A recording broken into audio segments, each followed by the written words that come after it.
వరంగల్ కాజీపేటలో ఒక సిఐ కొడుకు వీరంగం సృష్టించాడు. బస్ స్టాండ్ దగ్గర ప్రైవేట్ కార్ల అద్దాలు ధ్వంసం చేశాడు. కార్ల స్టాండ్ దగ్గర కొంతమంది యువకులతో కలిసి టాయిలెట్ చేశాడు.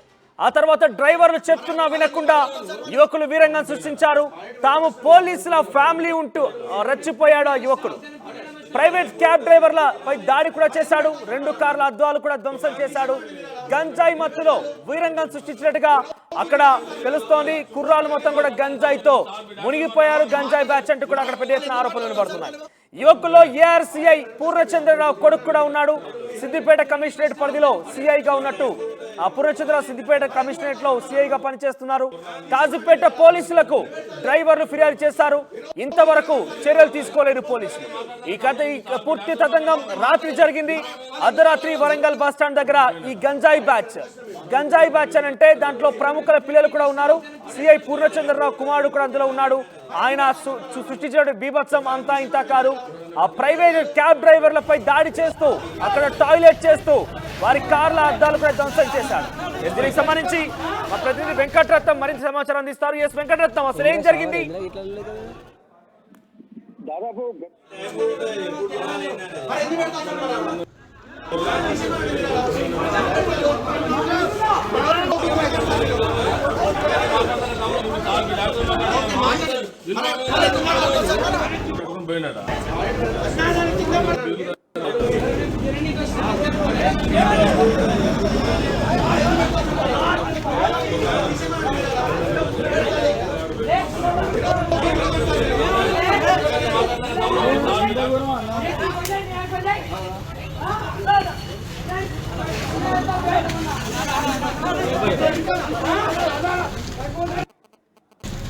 ఎందుకు శ్రావణ్ ఎందుకు ఇట్లా లేదు?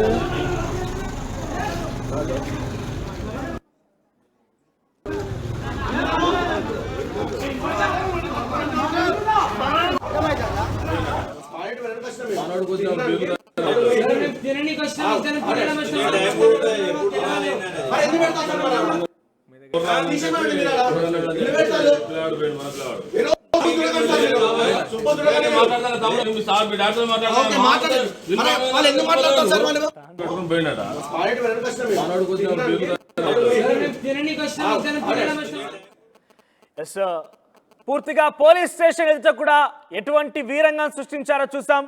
సో క్యాబ్ డ్రైవర్లు వెళ్ళి ఫిర్యాదు చేసినా కూడా ఇప్పటివరకు వారిపై ఎటువంటి చర్యలు తీసుకోలేదు. ప్రముఖుల పిల్లలు, ముఖ్యంగా పోలీస్ డిపార్ట్మెంట్లో సిఐగా పనిచేస్తున్నటువంటి పూర్ణచంద్రరావు కుమారుడు ఇందులో కీలకంగా ఉండడంతోనే పోలీసులు ఆయనపై ఎటువంటి చర్యలు తీసుకోకుండా వెనుకడుగు వేస్తున్నారనేది ఒక ఆరోపణగా కనబడుతోంది.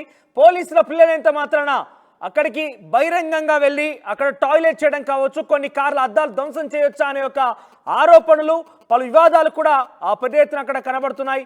సో ఒకసారి ప్రతినిధి వెంకటరత్నం దగ్గరికి వెళ్దాం. వేసి వెంకటరత్నం, అసలు ఎప్పుడు జరిగింది ఈ ఘటన? అంటే గంజాయి సేవించినట్టుగా పోలీసులు నిర్ధారణ చేశారా?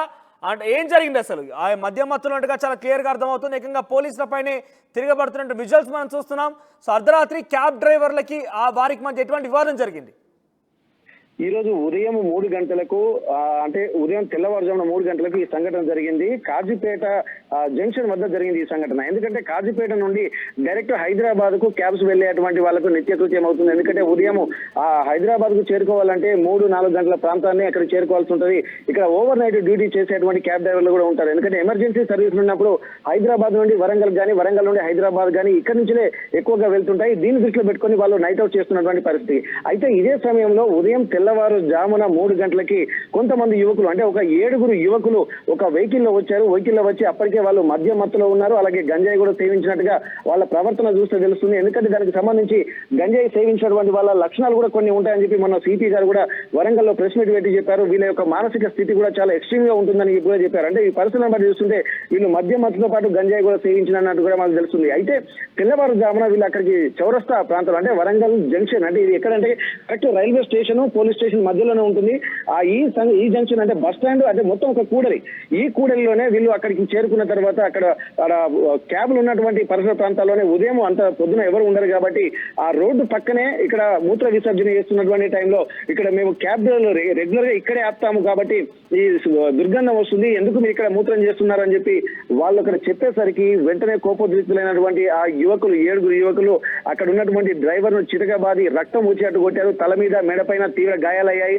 అలాగే ఇష్టం వచ్చినట్టు పిడిగుద్దులు గుద్దడంతో భరించలేని యువకుడు పక్కనే పోలీస్ స్టేషన్ ఉండడంతో పోలీస్ స్టేషన్ కి వెళ్లి కంప్లైంట్ ఇవ్వడంతో అక్కడ మిగిలిన క్యాబ్ డ్రైవర్లు కూడా వాళ్ళందరూ వెళ్లి పోలీస్ స్టేషన్ కంప్లైంట్ ఇచ్చారు. అయినప్పటికీ కూడా వీళ్ళు అంటే డ్రైవర్లు కూడా కొంత అప్రమత్తంగానే ఉన్నారు. కానీ ఇక్కడ గొడవకు దిగితే బాగుంటుంది, అప్పటికే వీళ్ళు బెదిరింపులకు కూడా గురి చేస్తున్నారు. ఎందుకంటే వీళ్ళ బెదిరింపులు చూసే ధోరణి ఉంటే ఒక ఉన్నత కుటుంబాలకు చెందినటువంటి వాళ్ళ లేకపోతే ఏదైనా పలుకుబడి ఇన్ఫ్లుయెన్స్ చేసే వ్యక్తుల్లాగానే వీళ్ళ మాటలు కనబడడంతో వీళ్ళు భయపడినటువంటి క్యాబ్ డ్రైవర్లు అక్కడ సమీపంలో ఉన్నటువంటి పోలీస్ స్టేషన్ లో కూడా చెప్పడంతో అక్కడ పోలీస్ స్టేషన్ కూడా వీళ్ళు వేరాలు పోలీస్ స్టేషన్ వెళ్తే మాకేమైనా భయమా అనుకుంటా కూడా రండి మేమే వస్తామన్నటువంటి ధోరణిలో వీళ్ళు కూడా ముందు పోలీస్ స్టేషన్ వెళ్ళారు. అక్కడికి వెళ్ళిన తర్వాత అక్కడ అసలు కథ వీళ్ళ విషయం బయటపడింది. వీళ్ళ డీటెయిల్స్ అనేది తెలుసుకుంటే ఈ సిద్దిపేటకు చెందినటువంటి ఏఆర్ సిఐ పూర్ణచంద్రరావు కొడుకు ఉన్నట్టు తెలుస్తుంది. ఈ సిద్దిపేట కమిషనరేట్ పరిధిలో సిఐగా పూర్ణచంద్రరావు గారు పనిచేస్తున్నారు. అలాగే కాజీపేట పోలీసులు కూడా ఇక్కడ మొత్తం వివరాలు సేకరిస్తే అందులో ఒక కానిస్టేబుల్ కొడుకు కూడా ఉన్నట్టుగా తెలుస్తుంది. అంటే మొత్తానికి ఇందులో 2 పోలీస్ కుటుంబాలకు చెందినటువంటి వ్యక్తులు ఉండడంతో పోలీసులు కూడా వాళ్ళను సర్ది చెప్పే ప్రయత్నం చేశారు. కానీ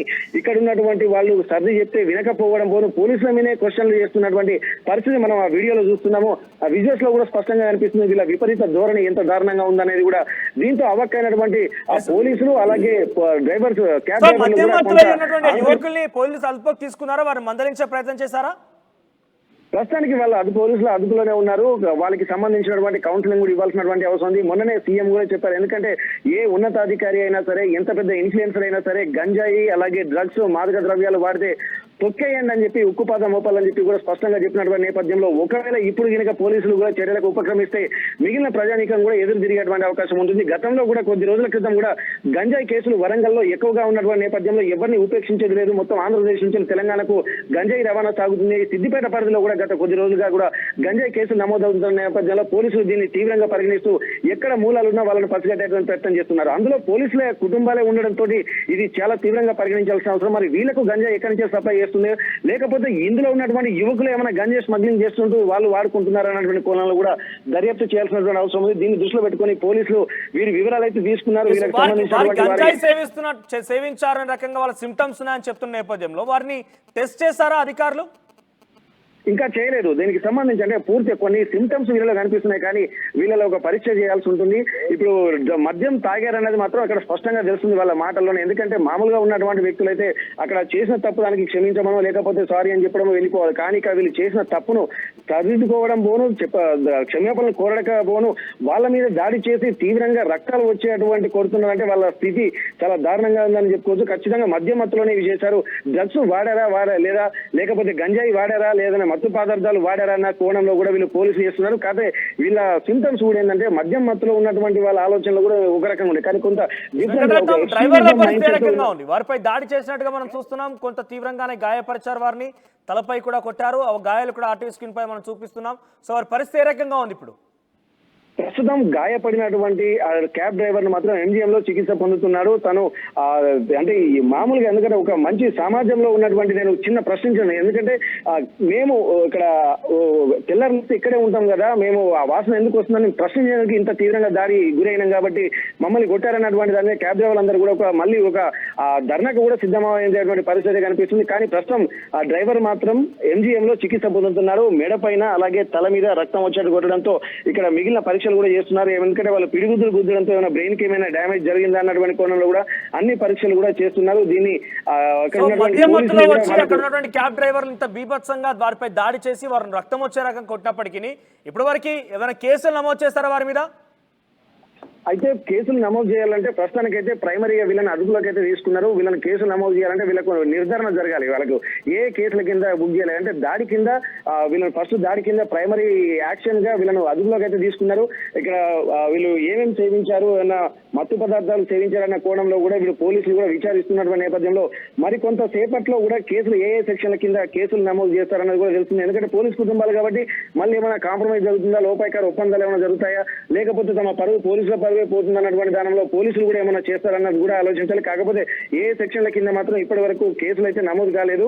వీళ్ళని మాత్రం ఆ పోలీసుల అదుపులో ఉన్నారు. వాళ్ళ కుటుంబాలు వాళ్ళ పేరెంట్స్ తోటి మాట్లాడేటువంటి సంప్రదింపులు అయితే జరుగుతున్నాయి. Manoj, thank you Venkataratnam. So మొత్తం మీద వరంగల్ బస్ స్టాండ్ సమీపంలో కొంతమంది యువకులు అక్కడికి చేరుకొని ఆ సమయంలో సుమారుగా 3 గంటలకు వస్తుంది. అక్కడి నుంచి హైదరాబాద్ వెళ్ళేటువంటి క్యాబ్స్ అన్ని కూడా అక్కడ తయారుగా ఉంటూ ఉంటాయి.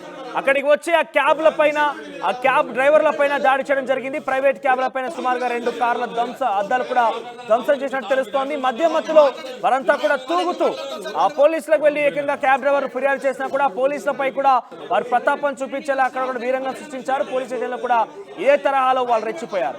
మొత్తం మీద ప్రస్తుతానికి యువకుల్ని పోలీసులు అదుపులోకి తీసుకున్నారు. యువకుల్లో ఒకరు సిద్దిపేట కమిషనర్ పరిధిలో పనిచేస్తున్నటువంటి ఏఆర్సీఐగా ఉన్నటువంటి పూర్ణచంద్రరావు కుమారుడిగా తెలుస్తోంది. అయితే పోలీస్ ఇన్ఫ్లుయెన్స్ కారణంగానే ఇప్పటివరకు వారిపై ఎటువంటి కేసు కూడా నమోదు కానట్టు తెలుస్తోంది. ఇంకా ఎటువంటి కేసు అయితే నమోదు కాలేదు. ప్రస్తుతానికి వారి అంతా కూడా పోలీసు అదుపులో ఉన్నారు. వారికి గంజాయి కూడా సేవించారని ఒక అనుమానం కూడా వ్యక్తమవుతున్నాయి. సో ఇటు రాష్ట్ర ప్రభుత్వమే పూర్తిగా ఎంత పెద్ద ఇన్ఫ్లుయెన్సర్ అయినా ఏ రకంగా ఉన్నప్పటికీ గంజాయి మాదక ద్రవ్యాల విషయం వస్తే మాత్రం కఠినంగా వివరించాల్సినట్టుగా రాష్ట్ర ప్రభుత్వం చెప్తోంది. కానీ నిన్న చూస్తే ఉదయం 3 గంటల జరిగిన ఈ ఘటనపై పోలీసులు ఇంకా కూడా నిర్లక్ష్యం వహిస్తారనే ఒక ఆరోపణ వరంగల్ వ్యాప్తంగా వినపడుతోంది.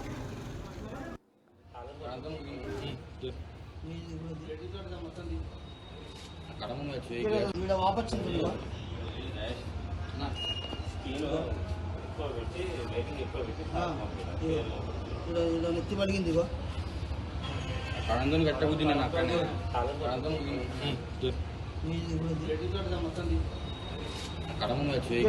వాపచ్చింది